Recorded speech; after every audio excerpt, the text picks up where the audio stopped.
Develop బాగైంది కదండి. ఏది సగం బాగు వాళ్ళు బాగుపడతాయి, అంతేగాని ఇక్కడ ఏమో లేదు. చాలా వరకు అదే ఇప్పుడు ఊరికి పై చేయడమే. అవి అక్కడే ఉన్నాయి, అక్కడే ఉన్నాయి. ఏమి చేసేది లేదండి, అంతా జనాలు మోసం. చాలా వరకు జనం తెలుసుకున్నారు. ఈసారి మటుకు చెయ్యరు, వాళ్ళే చాలా వరకు పక్క వెళ్ళిపోతున్నారు. ఈసారి వీళ్ళు రావాలా, వీళ్ళు వస్తే మటుకు డెవలప్ మళ్ళీ చేస్తాడు. నాకు పార్టీలతో పని లేదు, నేను ఏ పార్టీతో కూడా ఉన్నాను. ఎవడు పని చేస్తే వాళ్ళు అమ్మటం. డెవలప్ ఏం లేదు, డెవలప్ అవ్వాలి అసలు. అప్పుడు బాబు ఉన్నప్పుడు అప్పుడు బాగుంది, పరిస్థితి బాగానే ఉంది.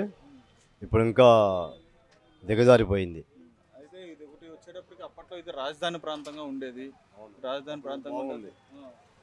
ఇప్పుడు మరి దారుణంగా ఉంది.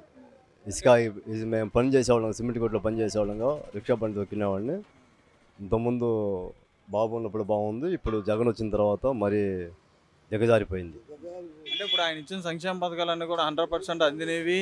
అదేవిధంగా ఏవైతే ఉన్నాయో దానివల్ల మేము 175కి 175 కొడతామని చెప్పాను.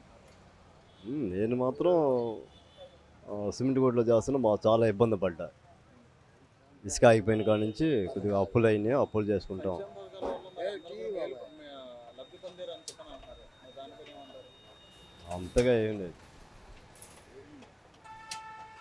ఇప్పుడు ఏ ప్రభుత్వం వస్తే ఈ డెవలప్మెంట్ అనేది కంటిన్యూ అవుతుంది? బాబు వస్తేనే బాగుంటుంది, బాబు వస్తే బాగుంటుంది.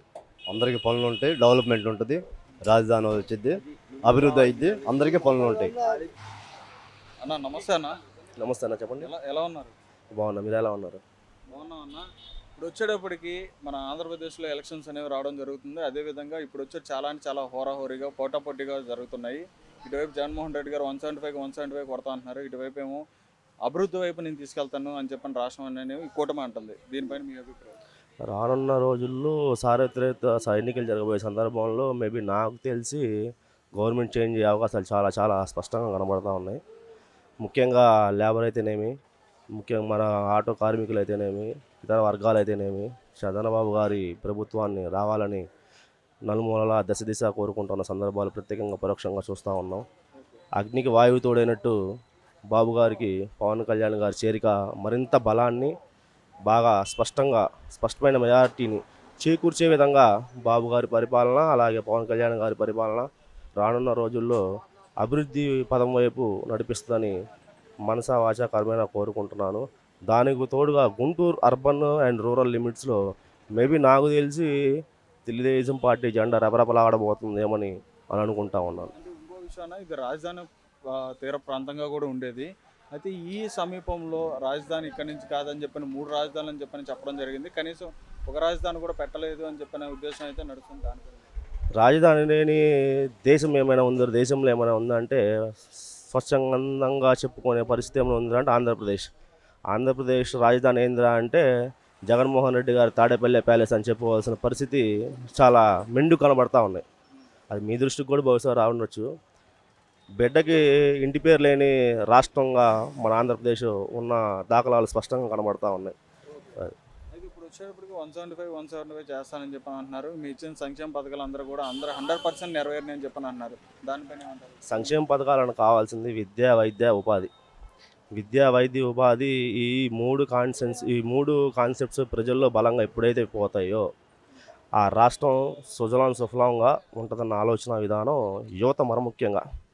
అభివృద్ధి కావాలి అంటే మేబీ నాకు తెలిసి 2019 ఇచ్చిన మేనిఫెస్టోలో ఏ పథకం కూడా బహుశా వర్తించలేదని జనాలు కానీ అనుకుంటున్నా ఉన్నాను. ఎడం చేతితో పెట్టి కుడి చేతితో కొడతాం అనే సామెత ప్రజలకి ఈ మధ్య 5 సంవత్సరాల్లో బాగా అర్థమైపోయి ఉంటుంది.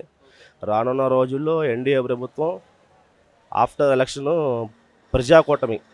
ప్రజాప్రభుత్వాన్ని జనసేన మరియు బీజేపీ మరియు చంద్రబాబు నాయుడు గారి ఆశల ప్రభుత్వాన్ని రేపు ఉజ్వలించబోతుందని అనుకుంటా ఉన్నాను నేను. ఓకే అన్న, ఇది ఇంకో విషయం అన్న. ఇప్పుడు వచ్చేటప్పటికి ఏదైతే జనసేన పార్టీ ఉందో గతంలో కూడా 2-3 సార్లు ఏంటంటే పవన్ కళ్యాణ్కి ఓటమిని అనేది చూపించడం జరిగింది. మరి ఇప్పుడు కూటమిలో ఉన్నారు, దీనిపైన మీ అభిప్రాయం? ప్రజల్లో ముఖ్యంగా యువతలో చాలా మార్పు వచ్చిందనే ఆశాభావం వ్యక్తం అవుతూ ఉంది. 2019 151 సీట్లు ఇచ్చిన అదే ప్రజలు రేపు ఎన్డీఏ కూటమికి స్పష్టతమైన మెజారిటీ ఇచ్చి ప్రభుత్వం మార్చే విధమైన మెజారిటీ ఇచ్చి ప్రజలు విస్తునిపోయిన సందర్భాలు చాలా చూసా ఉన్నాం. బటన్ నొక్కే ప్రభుత్వాలు మనకొద్దు, ప్రత్యక్షంగా పరోక్షంగా జనాల్లో ఉండే ప్రభుత్వాలు మనకు కావాలని నా ఉద్దేశం, మరి నా ఒపీనియన్. థ్యాంక్ యూ అన్న. ఇప్పుడు రాష్ట్రంలో వచ్చేటప్పటికి ఏ ప్రభుత్వం అంటే డెవలప్మెంట్ జరుగుద్ది, కంటిన్యూ జరుగుద్ది అని చెప్పని భావిస్తున్నారు? అన్న, మీరు గత బిఫోర్ 30 years ముందుకు పోయినట్టయితే తెలంగాణ ప్రభుత్వాన్ని ఉదాహరణ తీసుకుందాము. తెలంగాణ ఈ రోజుకి ఐటీ హబ్గా తీర్చిన ఘనత, ఐటీ అదర్ కంట్రీస్ నుంచి మన ఏపీకి తీసుకొచ్చిన ఘనత, బీటెక్ సామాన్య విద్యార్థి కూడా బీటెక్ స్థాయి చదువులు చదివి ఐటీ రంగంలో నిపుణులతో కూర్చొని మీటింగ్ పెట్టే స్థాయికి ఎదిగాము. యువత ఎదిగింది అంటే దానికి ప్రత్యేకమైన కారణం ఏమంటే నారా చంద్రబాబు నాయుడు గారు. గతంలో చూసుకుంటే బిల్ గేట్స్ అయితేనేమి, మైక్రోసాఫ్ట్ అయితేనేమి, ఐటీ హబ్ అయితేనేమి, ఐటీ ఇంటెలిజెన్స్ అయితేనేమి, రకరకాల ఇన్ఫోసిస్ అయితేనేమి, చాలా ఐటీ కంపెనీస్ని తెలుగువాడి దగ్గరికి చేర్చిన ఘనత అయితే మటుకి నారా చంద్రబాబు నాయుడు గారు. దాంట్లో వెనక ముందు ఆలోచించే ప్రస్తావన అయితే లేదు. బహుశా నా వయసు కంటే కూడా పెద్దవారికి బాగా తెలిసి ఉంటుంది. బిఫోర్ 30 years ఆఫ్టర్ 30 years ఏమిరా అంటే ప్రభుత్వం కూటమి మారాలనే అనుకుంటా ఉన్నాం.